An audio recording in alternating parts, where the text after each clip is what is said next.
Hello दोस्तों, स्वागत है एक बार फिर से आपका उदित फार्मेसी के ऑनलाइन लर्निंग प्लेटफॉर्म में। मैं हूं आपके साथ। नाम तो पता ही होगा, नाम तो सुना ही होगा आपने। चलिए, एंट्रेंस एग्जाम को हम लोग टॉप 500 सीरीज में से आपको पार्ट 5 को डिस्कस करने वाले हैं। हमने स्टार्टिंग से ही देखो, पहले हमने साइंस में डिस्कस किया, फिर मैटर में किया, फिर लॉज में किया कुछ। अब फिर हम लोग जो करेंगे धीरे धीरे पार्ट, देखो धीरे धीरे धीरे धीरे हम लोग बढ़ रहे हैं। अगर आप ऐप पे नहीं ज्वाइन किए तब भी कोई बात नहीं है, अब भी यहाँ से कर सकते हैं। लेकिन कभी कभी कोई कोई चीज है यहाँ पे प्रॉब्लम हो सकती है आपको थ्योरी में समझने में, क्योंकि वहां पे थ्योरी आपको क्लियर किया जाता है। चलिए, इसमें हम लोग जो आज जो डिस्कस करेंगे, जैसे आप लोगों ने सुना होगा radio activity and nuclear energy. चलिए, रेडियो एक्टिविटी एक एक करके दो चीज को हम लोग पहले समझते हैं, फिर धीरे धीरे हम लोग इसका एमसीयू करेंगे। देखो, रेडियो एक्टिविटी क्या है, आपने देखा होगा एक नॉर्मल सा क्वेश्चन है कि आप मोबाइल फोन यूज करते हो, हर किसी के पास। आप भी यूट्यूब जो देख रहे हो, ये भी एक मोबाइल फोन में ही देख रहे होंगे आप। तो एक बात बताओ, कोई तार नहीं जुड़ा हुआ तो आखिर कैसे नेटवर्क पकड़ता है? कैसे कैसे देखो, या फिर पुराने जमाने में देखना कि रेडियो तो बजाए होंगे, सब कहीं झूठ मत बोलना, रेडियो तो बजाए होंगे पुराने जमाने में। तो रेडियो आखिर उसमें अभी तो मान लो ठीक है, साइंस से टावर लगा हुआ है इसकी वजह से। पहले कैसे आकर दूर दूर तक उसका टावर नहीं दिखता था, पूरे जिले में एक ही टावर रहता था, कैसे वो पकड़ता था? ये सारी चीज क्या होता है कि कुछ एटम होता है जो अपने आप चीजें निकलती रहती है, जिसको हम लोग रेडिएशन के नाम से जानते हैं। और दूसरा होता है हमारे पास आता न्यूक्लियर एनर्जी। रेडिएशन हम लोग समझ गए कि रेडियो एक्टिविटी क्या होता है, ऐसा एलिमेंट जिसमें ऐसा प्रॉपर्टी हो जो अपने आप रेडिएशन निकले, यानी एक किरणें निकले। उस किरणें को आदमी देखा कि भाई इसका भी हम लोग फायदा उठा सकते हैं। तो अब दूसरा हमारे पास आता है न्यूक्लियर एनर्जी।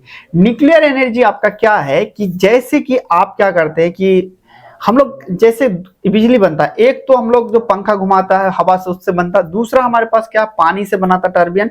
और तीसरा हम लोग क्या करते हैं, हीट करते हैं, उसके बाद उससे पानी बॉयल होता है, फिर उस प्रेशर को फिर हम लोग टर्बाइन से घुमाया जाता। तो न्यूक्लियर में क्या करते हैं, इसी एटम को जब हमारे पास पता चल गया कुछ तो है जो अपने आप निकल रहा है, क्यों ना हम इसका यूज कर लिया जाए। तो इसी चीज को जब ये न्यूक्लियर रिएक्शन करता है तो बहुत ज्यादा हीट निकलता है। इसी हीट का यूज करके पानी गर्म करते हैं, पानी गर्म करके फिर हम लोग उसमें करंट बनाते हैं। देखो, ये तो हमने समझ गया। उसके बाद अब हम लोग समझते हैं, जब हमारे पास रेडियो एक्टिव एलिमेंट्स होते हैं, जैसे एग्जांपल याद रखना, यूरेनियम है, रेडियम है, पोलोनियम है। जो रेडियो एक्टिव एलिमेंट हमारे पास होता है, क्या, radio active element. Radio active element में तीन चीजें निकलती है। तीन चीज कौन कौन सी निकलती है? एक हमारे पास अल्फा रे निकलती है, जिसको हम लोग अल्फा रे या फिर अल्फा पार्टिकल के नाम से जानते हैं। दूसरा हमारे पास आता है बीटा रे या फिर हमारे पास बीटा पार्टिकल के नाम से जानते हैं। फिर आता है गामा रे। ये तीन चीज इसमें निकलता है। अब थोड़ा सा इसमें जान लेना है, क्योंकि इनमें से क्वेश्चन आपका आएगा। अब देखो, अल्फा रे में क्या होता है कि जब ये जो कंपोजिशन होता है, इसमें जब निकलती है रोशनी, तो इसके साथ इसमें आपको निकलता है दो प्रोटॉन और इसमें दो न्यूट्रॉन होता है। और ये हमेशा पॉजिटिव में रहता है, मतलब +2 में रहता है। और इसमें काइनेटिक एनर्जी बहुत होता है, मतलब ये भारी होता है। लेकिन इसका जो स्पीड होता है ना, स्पीड जो है बहुत स्लो होता है, यानी स्पीड उतना हाई नहीं होता, स्पीड स्लो होता है। और इसको हम लोग एक पेपर के कागज पे या फिर दीवार से भी इसका जो रे को हम लोग रोक सकते हैं, यानी इसमें ज्यादा दूर तक नहीं जाएगा। फिर बीटा के बारे में बात करें तो बीटा में दो चीज हो सकता है, एक तो बीटा पॉजिटिव भी हो सकता है, बीटा आपका नेगेटिव भी हो सकता है। इसमें क्या होता है कि आपका जो है एटॉमिक मास एक में बढ़ जाता है, एक में घट जाता है। यानी अगर मान लीजिए कि आपका प्रोटॉन से न्यूट्रॉन में कन्वर्ट हो जाता है, तब आपका बीटा रेस बनता है। अगर कोई एटम का प्रोटॉन से न्यूट्रॉन अगर बन गया तो उस कंडीशन में एटम का एटॉमिक नंबर घट जाता है। दूसरा कंडीशन आता है कि आपका न्यूट्रॉन से प्रोटॉन में कन्वर्ट हो जाता है, तो वो क्या होता है, हमारा एटॉमिक नंबर बढ़ जाता है।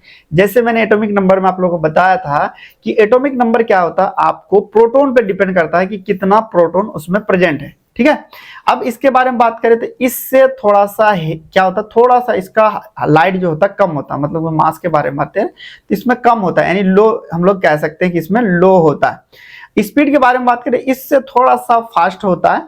और इसमें इंपॉर्टेंट ये चीज होता है हमारे पास याद रखना है कि यहाँ पे मास वेरी कर सकता है। अब आता है गामा रे। गामा रे में कोई आपका आपका चार्ज नहीं होता, यानी नो चार्ज। साथ में एनर्जी भी इसमें बारे में बात करें तो इसमें एनर्जी बहुत ही हाई लेवल का होता है, लेकिन इसमें मास कुछ भी नहीं होता, बिल्कुल खाली होता है, ये याद रखना। इसका पेनिट्रेशन के बारे में बात करें यानी कहां तक जा सकता है, तो अच्छे अच्छे दीवार ह्यूमन टिश्यू को भी आसानी से ये भेज सकता है।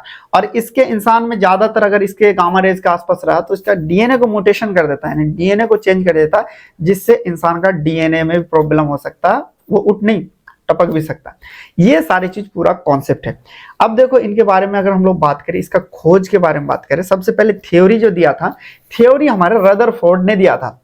इन्होंने ये चीज कहा था कि कुछ चीज है जो अपने आप निकलता है, और इसको जब हम लोग क्या करते हैं, कंबाइन करते हैं, तो जब देखो जब भी आपको हम लोग न्यूक्लियर फिजर किस तरह से करते हैं कि आपको एक चीज पता होना चाहिए, एटम को जो स्टेबिलिटी करता है एटम को, वो हमारा न्यूट्रॉन और प्रोटॉन करता है। तो अगर न्यूट्रॉन या प्रोटॉन में किसी भी चीज को अगर थोड़ा सा हम डिस्टर्ब कर देते हैं तो वो क्या करता है, अपने आप डिस्टर्ब होने लगता है, जिससे वो एनर्जी रिलीज करने लगता है। चलिए इससे अब हम लोग क्या करते हैं, इसका क्वेश्चन देखते हैं।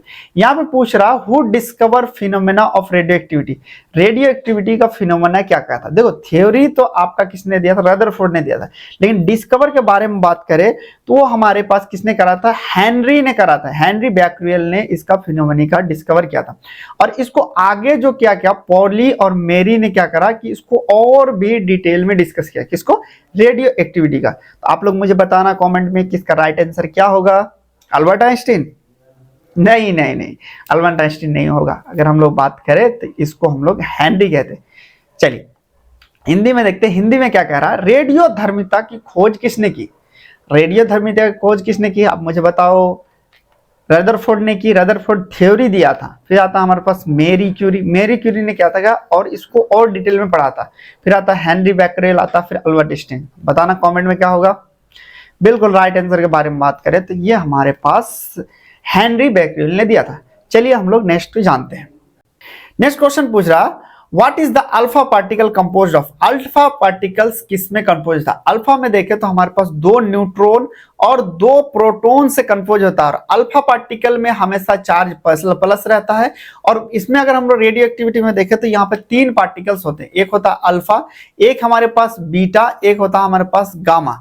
ठीक है, इसको हम लोग गामा लिख देते हैं। चलिए गामा, देखो अल्फा पार्टिकल में आपका क्या होता है कि पॉजिटिव होता है, बीटा में पॉजिटिव और नेगेटिव दोनों पाया जाता है। ठीक है, अब गामा में बारे में बात करें तो इसमें कोई चार्ज नहीं होता, कोई मास नहीं होता। सबसे ज्यादा पेनिट्रेशन के बारे में बात करें तो आपका गामा ज्यादा दूर तक जा सकता है, उसके बाद बीटा और अल्फा को तो हम लोग पेपर से भी रोक सकते हैं। तो बताना अभी कहाँ पे किस चीज का कंपोजिशन से होता है, अभी मैंने बताया। राइट आंसर क्या होगा, राइट आंसर के बारे में बात करें तो यहाँ पे 2 प्रोटॉन और 2 इलेक्ट्रॉन से होता है, और पार्टिकल्स में चार्ज क्या रहता है, +2 चार्ज इसमें पाए जाते हैं। चलिए दोस्तों, चलिए अब हिंदी में बताइए आप लोग मुझे कि अल्फा कण किससे बने होते हैं। अल्फा कण अगर हम लोग बात करें 2 प्रोटॉन और 2 न्यूट्रॉन से बने होते हैं। किससे, 2 प्रोटॉन और 2 न्यूट्रॉन से बने होते हैं। तो राइट आंसर क्या होगा इसका, ये होगा। चलिए नेक्स्ट देखते हैं। नेक्स्ट क्वेश्चन पूछ रहा, what is the penetration power, what's the penetration power of alpha particle. देखो अल्फा पार्टिकल्स जो था रेडिएशन में, मैं आपको फिर बता दूं कि रेडिएशन में 3 पार्टिकल निकला, अल्फा, बीटा और गामा। और क्यों निकला, क्योंकि ताकि वो एटम जो है स्टेबिलिटी हो सके। ठीक है, तो देखो इसमें हमारे पास पूछा कि क्या पावर है, कि हाई पावर है। पेनिट्रेशन जो है इसका लो पावर होता है, मतलब कि उतना हाई पावर नहीं होता है। इससे ज्यादा अगर हम लोग बात करें मॉडरेट जो है सबसे पहले अल्फा बीटा में होता है, और गामा सबसे ज्यादा हाई होता है। अल्फा में और लो है, तो देखो यहाँ पे लो कहाँ पे मिलेगा आपको, अगर हम लोग बात करें तो ये हमारे पास लो पार्टिकल्स होता है। चलिए ये क्या रहा, अल्फा कण की प्रवेश शक्ति क्या होती है, अल्फा कणों की प्रवेश शक्ति कम होती है। देखना कहां पे, राइट आंसर क्या होगा बताना आप लोग मुझे कमेंट में। राइट आंसर के बारे में बात करें तो इसमें हम लोग निम्न होते हैं, निम्न कम ही तो कहते हैं उसको। चलिए नेक्स्ट देखते हैं। नेक्स्ट क्वेश्चन क्या कह रहा है, पूछ रहा है during beta minus decay what emit along with electron. पूछ रहा है कि जब बीटा माइनस जो होता है वो किस तरह से आपका इलेक्ट्रॉन्स जो है इमिट्स होता है या निकलता है। देखो बीटा के बारे में बात करें तो हमने देखा कि बीटा में क्या होता है कि बीटा जो रेज होता है 2 तरह के हो सकते हैं, एक होता है हमारे पास पॉजिटिव नेगेटिव, एक होता है हमारे पास पॉजिटिव। अब देखो एक में क्या होता है कि एक में आपका जो एटॉमिक नंबर है, एक में घट जाता है और एक में आपका बढ़ जाता है। यानी कह सकते हैं एक में आपका प्रोटॉन ऐड हो जाता है और दूसरे में प्रोटॉन गायब हो जाता है। तो देखो बीटा माइनस में क्या होता है कि अगर हम लोग बात करें what is the emit along with electron, electrons के साथ अगर हम लोग बात करें क्या निकलता है, तो एक है हमारे पास न्यूट्रॉन, दूसरा आता है हमारे पास एंटी न्यूट्रॉन, तीसरा हमारे पास प्रोटॉन, फिर आता है हमारे पास न्यूट्रॉन। बताना अभी हमने पढ़ा। अगर हम लोग बात करें तो इसमें एंटी न्यूट्रॉन निकलता है। जब बीटा माइनस निकलता है क्या है, एंटी न्यूट्रॉन निकलता है। लेकिन जब यहाँ पे पॉजिटिव निकलता है तो यहाँ पे न्यूट्रो निकलता है। क्या निकलता है, न्यूट्रो। तो आपको क्या लगाना है, एंटी न्यूट्रो यहाँ इसके साथ निकलता है। चलिए हिंदी में देखते क्या करा, बीटा माइनस क्षय के दौरान इलेक्ट्रॉन के साथ उत्तेजित होता है। देखो पहले अगर कंफ्यूजन हो तो पहले आपको थ्योरी पढ़ना है, उसके बाद फिर आप यहां से कर सकते हैं आसानी से। चलिए पूछ रहा है क्या, बीटा माइनस क्षय के दौरान इलेक्ट्रॉन के साथ क्या उत्तेजित होता है, एंटी न्यूट्रॉन उत्तेजित होता है। पहला है न्यूट्रो उत्तेजित होता है, दूसरा हमारे पास है एंटी न्यूट्रो, तीसरा हमारे पास प्रोटॉन, चौथा हमारे पास है न्यूट्रॉन। अगर हम लोग बात करें तो इसमें होता क्या है, सबसे पहला अगर हम लोग बात करें तो ये हमारे पास एंटी न्यूट्रॉन इसका निकलता है। चलिए नेक्स्ट क्वेश्चन देखते हैं। नेक्स्ट पूछ रहा है what types of radiation are gamma ray, gamma जो रे निकलता है किस तरह का रेडिएशन निकलता है। गामा रे अगर हम लोग बात करें बहुत पावरफुल होता है और ये पेनिट्रेशन बहुत अच्छा, इसमें ताकत होती है ना, इसमें चार्ज नहीं होता ना, इसमें चार्ज होता है, इसमें क्या है नो चार्ज, इसमें कोई चार्ज नहीं होता है और ना ही इसमें कोई मास होता है। इसमें अगर हम लोग बात करें ओनली इलेक्ट्रोमैग्नेटिक के वजह से ये बहुत दूर तक चला जाता है और इजीली जो है ये पेनिट्रेशन कर लेता है, मतलब कि ह्यूमन बॉडी में, ब्रिक्स में, किसी भी चीज में ये आसानी से क्या हो सकता है, आर पार कर सकता है। अब देखते हैं ये क्या है, एक तरह का भी हमने बताया कि एक तरह का ये इलेक्ट्रोमैग्नेटिक है। क्या है हमारे पास, ये पार्टिकुलेट है या आयनाइजेशन है या फिर नॉन आयनाइजेशन है। अगर हम लोग बात करें गामा रे, अभी मैंने आपको बताया कि ये हमारे इलेक्ट्रोमैग्नेटिक है, साथ में इसमें ना ही कोई चार्ज होता है ना ही इसमें कोई मास होता है। चलिए यहाँ पे क्या कह रहा है, गामा किरणें किस प्रकार की विकिरण होती है। गामा किरणें अगर हम लोग बात करें तो इसमें हम लोग विद्युत चंबकीय किरणें की तरह होती है। क्या होती है, विद्युत होती है। तो राइट आंसर क्या होगा बताना आप लोग मुझे कमेंट में बताओ। राइट आंसर के बारे में बात करें तो यह हमारे पास ऑप्शन ए होगा। चलिए नेक्स्ट क्वेश्चन पूछा गया, who identify the radio active element in polonium and radium. देखो पोलोनियम और रेडियम के बारे में बात करें, बैक्रेल ने तो सिर्फ बताया था कि रेडियो एक्टिविटी आपस में होती है, लेकिन यहाँ पे अगर हम लोग बात करें हेनरी ने और पॉली ने ये पूरा खोज किया था और पोलोनियम, रेडियम और यूरेनियम में उन्होंने बताया था कि ये रेडियो एक्टिविटी एलिमेंट है। यानी इस तरह के जो एलिमेंट रखेंगे तो ये धीरे धीरे अपने आप रेडिएशन ये क्रिएट करता है। यानी इसके आसपास अगर रखोगे तो ये रेडिएशन में भी तीन तरह की चीजें निकलती है, अल्फा, बीटा और गामा। अल्फा थोड़ा सा भारी होता है, गामा उससे हल्का और बीटा उससे हल्का और गामा उससे भी ज्यादा हल्का होता है। पेनिट्रेशन बारे में बात करें तो अल्फा में ज्यादा होगा, गामा में बीटा में थोड़ा कम और गामा में सबसे ज्यादा। देखो अगर हम लोग बात करें पोलोनियम के, रदरफोर्ड ने सिर्फ बताया था, बैक्रेल ने इसकी खोज की थी और मेरी और पेरी जो है, मेरी और पेरी ने ही इसने बताया था कि ये जो हमारे पास रेडियम और पोलोनियम है इसमें रेडियो एक्टिविटी पाई जाती है। चलिए हिंदी में देखते कह रहा है कि रेडियोधर्मी तत्व जो पोलोनियम या रेडियम की पहचान किसने की थी।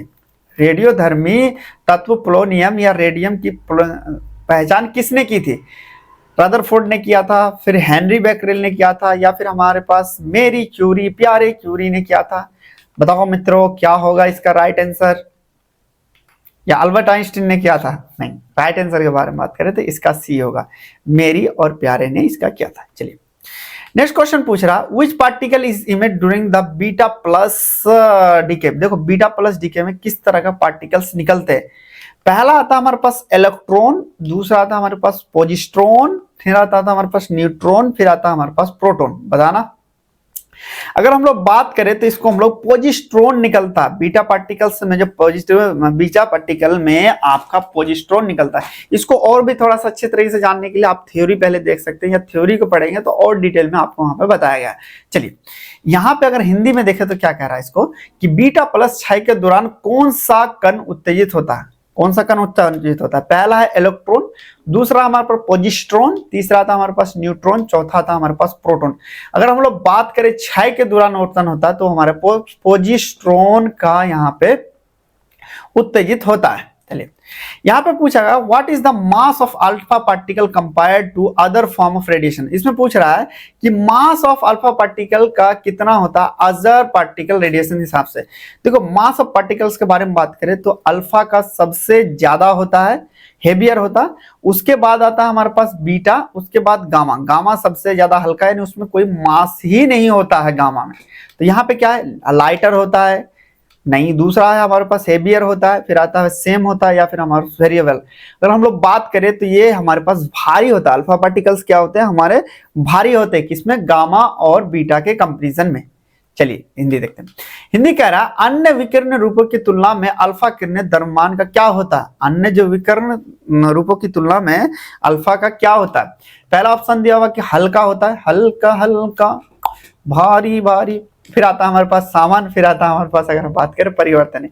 देखो अगर हम लोग इसके राइट आंसर के बारे में बात करें, जो अल्फा किरणें हमने देखा कि उसका वजन जो है भारी होता है, किसके कंपैरिजन में अदर किरणें के बारे में। तो राइट आंसर क्या होगा आपका भारी। चलिए नेक्स्ट क्वेश्चन पूछा what is the primary character of gamma ray. Gamma ray का प्राइमरी कैरेक्टर क्या है। देखो गामा रे में कोई चार्ज नहीं होता, नो चार्ज, नो मास, मास में भी नहीं होता इसमें कोई, और इसमें सिर्फ इलेक्ट्रोमैग्नेटिक होता है। क्या है इलेक्ट्रोमैग्नेटिक की चीजें होता है इसमें, ठीक है इलेक्ट्रोमैग्नेटिक। और इसमें पेनिट्रेशन पावर बहुत होता है। हाई मास होता है, अरे मास ही नहीं होता इसमें। हाई एनर्जी होता है, हाँ एनर्जी बहुत होता है इसमें, लेकिन वो भी इलेक्ट्रोमैग्नेटिक। फिर आता है हमारे पास मॉडरेट मास होता है। अगर हम लोग बात करें तो इसमें बहुत ही हाई एनर्जी होता है और इसमें पेनिट्रेशन का पावर बहुत ज्यादा होता है, ठीक है। चलिए अब हिंदी में बात करें गामा किरणें की मुख्य विशेषता क्या है। गामा किरणें की मुख्य विशेषता क्या है कि उच्च द्रव्यमान होता है, फिर आता है उच्च ऊर्जा होता है, फिर आता है हमारे पास निम्न ऊर्जा आता है, फिर हम लोग बात करें तो मध्य द्रव्यमान होता है। अगर हम लोग बात करें इसकी तो ये हमारे पास उच्च ऊर्जा होता है और कोई मास नहीं होता है, कोई द्रव्यमान नहीं होता है, ठीक है। चलिए इसका आप लोग मुझे बताओ, इसका आंसर आपको बताना है। चलिए इसमें पूछा गया which types of particle are emitted during nuclear fusion reaction. जब न्यूक्लियर फ्यूजन रिएक्शन करते हैं तो किस तरह का पार्टिकल निकलता है। जब न्यूक्लियर हम लोग यूज करते हैं उसमें इलेक्ट्रॉन और पॉजिट्रॉन नहीं निकलता है इसमें अगर हम लोग बात करें अल्फा पार्टिकल्स निकलता है, दूसरा आता है हमारे पास बीटा पार्टिकल्स निकलता है, फिर अगर हम लोग बात करें गामा। जैसे मैंने स्टार्टिंग में ही आपको बताया कि जब रेडियो एक्टिविटी एलिमेंट रहता है वो तीन चीज निकलता है। कौन कौन, एक हमारे पास अल्फा, दूसरा हमारे पास बीटा और तीसरा हमारे पास गामा। तो यहाँ पे ऑप्शन दिया हुआ ऑल ऑफ दिस। तो अब बताना कि इसका राइट आंसर क्या होगा। राइट आंसर बताना क्या होगा। बीटा पार्टिकल्स में अगर हम लोग और पूछा जाए तो इसमें इलेक्ट्रॉन्स और पॉजिट्रॉन निकलता है इसमें। बताना इसमें राइट आंसर क्या होगा। बिल्कुल अगर हम लोग राइट आंसर के बारे में बात करें तो सही आंसर दिया आप लोगों ने, इसका डी होगा। देखो हमने पढ़ा कि इसमें तीनों रेज आपका निकलता है। चलिए हिंदी देखते हैं। हिंदी में क्या कह रहा है, न्यूक्लियर प्रतिक्रिया के दौरान कौन से कण उत्तेजित होते हैं। अल्फा कण, बिल्कुल अल्फा कण होता है, बीटा कण ये भी होता है, सीटा कण नहीं होता है यार, गामा किरणें ये भी होता है। देखो ये कण है, ये किरणें हैं, फिर आता है हमारे पास उपयुक्त सभी। राइट आंसर क्या होगा। राइट आंसर के बारे में बात करें तो ये डी होगा। देखो इसी चीज को और भी अगर आप डिटेल में पढ़ना चाहते हैं और पहले थ्योरी फिर डिस्कस करना चाहते हैं तो आप हमारे साथ जुड़ सकते हैं, जिसमें आपको इसी रिकॉर्डेड लेक्चर मिल जाता है, उसी का फिर आपको लाइव क्लासेस, ई पीडीएफ नोट्स पीडीएफ में मिल जाता है, फिर आपको टॉपिक वाइज एमसीक्यू मिल जाता है, टॉपिक हुआ एमसीक्यू टेस्ट हो जाता है जिससे आपका कॉन्फिडेंस निकलता है, मॉडल पेपर प्रैक्टिस मिल जाता है, आपको प्रीवियस ईयर क्वेश्चन प्रॉपर बन जाता है कि कौन कौन से क्वेश्चन पूछा, फिर आपको प्रॉपर टाइम मैनेजमेंट किस तरह से करना, इन सब चीजों को कंप्लीट आप यहाँ पे जुड़ सकते हैं। देखो जुड़े नहीं हुए कोई बात नहीं, लेकिन इसमें जो सीरीज चल रहा है ये भी आप देख सकते हैं। लेकिन इसी चीज को थ्योरी में अगर आप डिटेल में जानेंगे तो आप वहाँ पे ऐप पे डिस्कस कर सकते हैं। देखो सबसे पहले आपको क्या करना पड़ेगा, प्ले स्टोर में जाएंगे। देखो आईफोन यूजर के लिए भी अवेलेबल है, मैं पहले ही बताया था, वो मैसेज करना, जो ये कॉन्टेक्ट नंबर दिया हुआ है इससे अगर मैसेज करोगे आप तो आपको बता दिया जाएगा, एक लिंक भेजेगा, उस लिंक से आप लोग डाउनलोड कर सकते हैं। फिर यहाँ पे आपका नेम भरेंगे और यहाँ पे जाके कोर्स में क्लिक करके एंट्रेंस एग्जाम पे मिल जाएगा। तो इसी तरह आप इसको बाय कर सकते हैं। चलिए इसको फिर हम लोग कंटिन्यू करते हैं, एमसीक्यू नेक्स्ट को देखते हैं। चलिए is the primary process explained by theory of radioactive disintegration। पूछ रहा है कि पहला जो है प्रोसेस को एक्सप्लेनेशन किसने किया था आपका रेडियो एक्टिव डिसइंटीग्रेशन में। पहले फॉर्मेशन ऑफ स्टेबल न्यूक्लियाई, दूसरा आता है हमारे पास emission of radiation by unstable, फिर आता है हमारे पास क्रिएशन ऑफ न्यू एलिमेंट, फिर आता है हमारे पास एब्जॉर्प्शन ऑफ न्यूक्लियस।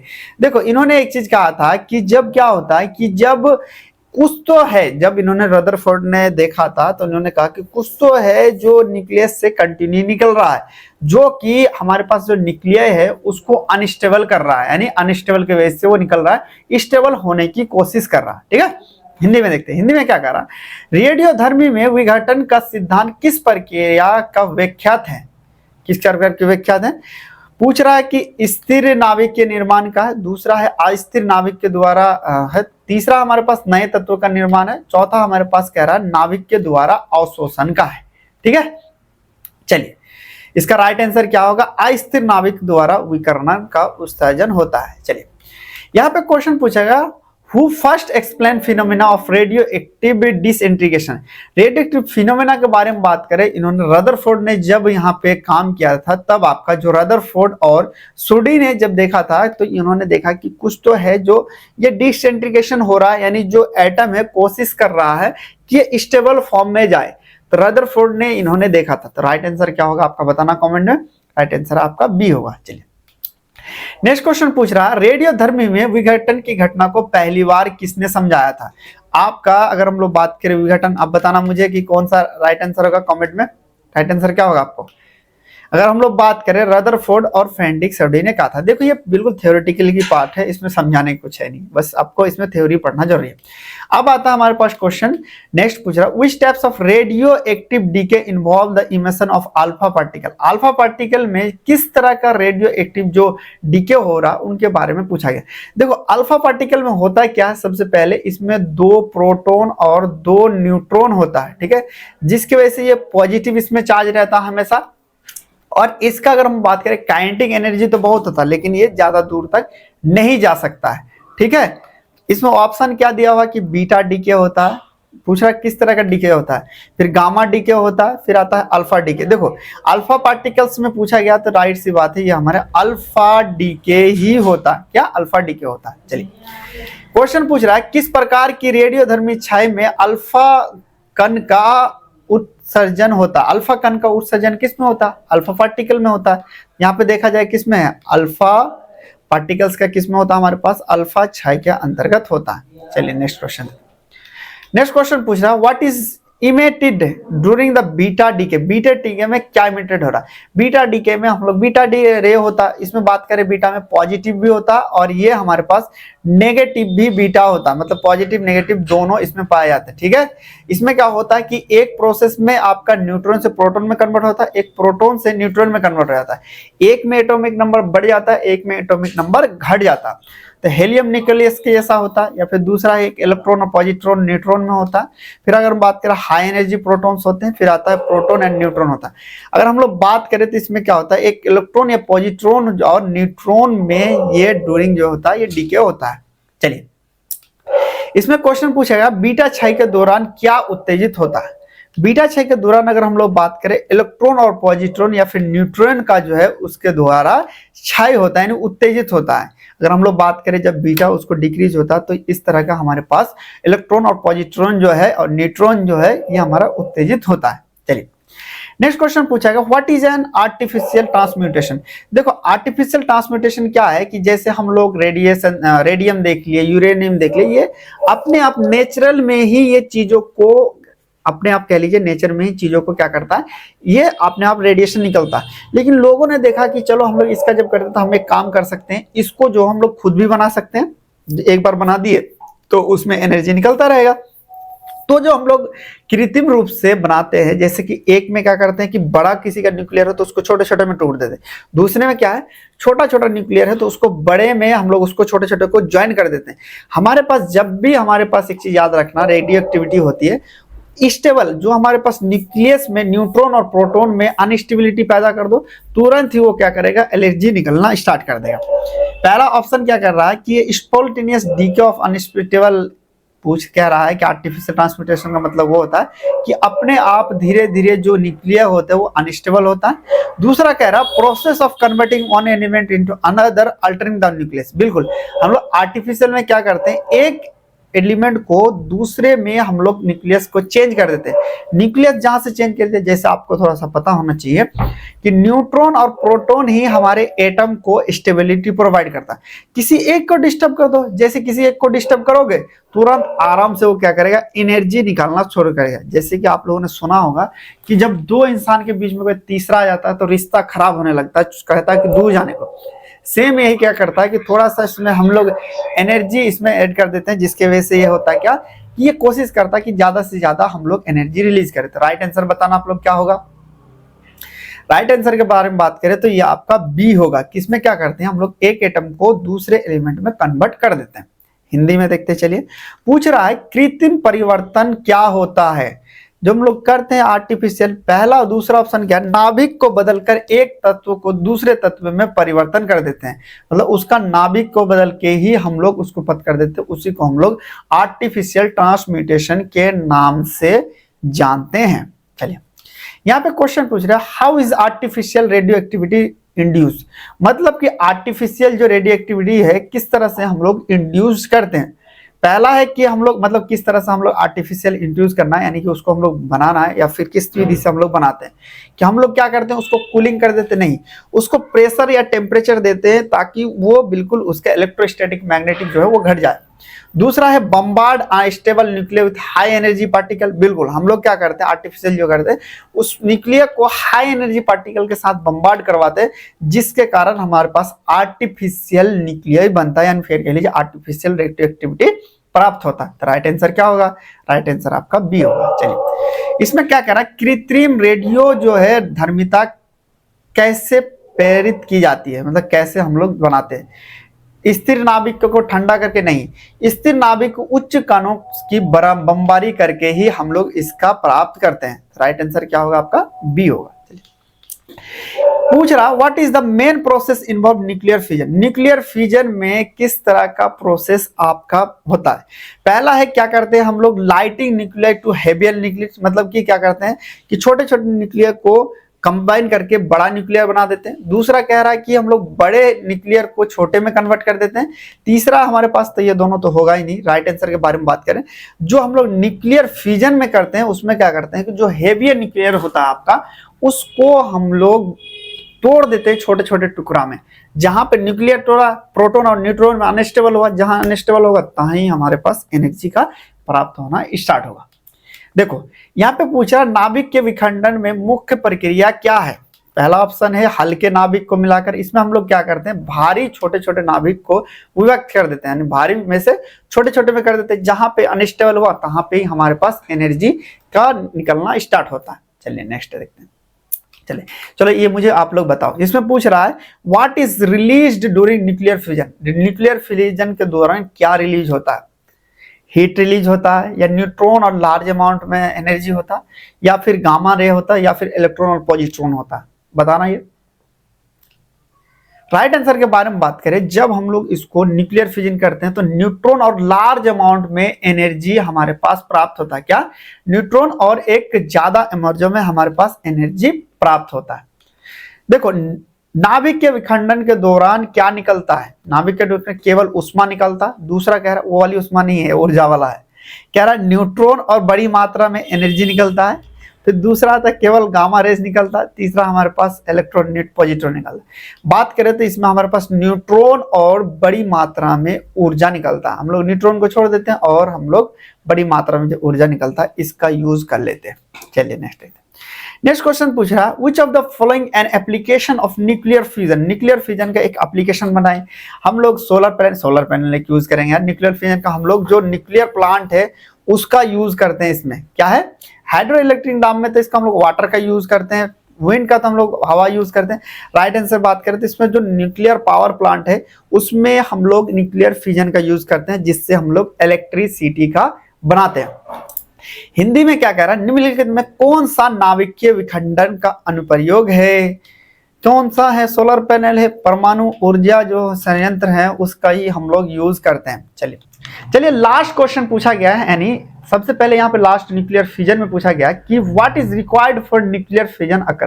देखो हमने न्यूक्लियर फिजन में क्या है, जब स्टार्टिंग में हमने बताया था, जब हम लोग न्यूक्लियर फिजन करते हैं तो उस कंडीशन में बहुत ही ज्यादा टेम्परेचर देना पड़ता है और प्रेशर देना पड़ता है, तभी उसका न्यूक्लियर फिजन होता है, अदरवाइज नहीं होता है। तो राइट आंसर कहाँ है यहाँ पे देखना, कौन सा आंसर होगा बताना, सॉरी ये बताओ आप लोग कि इसका राइट आंसर बताओ कॉमेंट में। देखता हूँ सबसे पहले कौन कॉमेंट में बताता है। हमने बताया कि इसमें पहला ऑप्शन दिया लो टेम्परेचर लो प्रेशर होगा, दूसरा कह रहा हाई टेम्परेचर लो प्रेशर होगा, तीसरा कह रहा हाई प्रेशर होगा, चौथा कह रहा नहीं हाई टेम्परेचर होगा। तो राइट आंसर क्या होगा, राइट आंसर के बारे में बात करें, ये हमारे high temperature and high pressure होगा। चलिए पूछ रहा नाभिकीय संलयन के लिए क्या आवश्यकता है, नाभिकीय संलयन के लिए क्या आवश्यकता है, कम तापमान और उच्च तापमान, दूसरा कह रहा उच्च तापमान उच्च तापमान, फिर कह रहा है केवल उच्च तापमान। फिर अगर हम बात करें, देखो इसमें अगर हम बात करते हैं तो इसमें हमें चाहिए उच्च तापमान और उच्च तापमान। देखो जितने भी हमने पढ़ा है इस चीज को, पहले तो आंसर दो फिर हम लोग आगे कंटिन्यू करते हैं।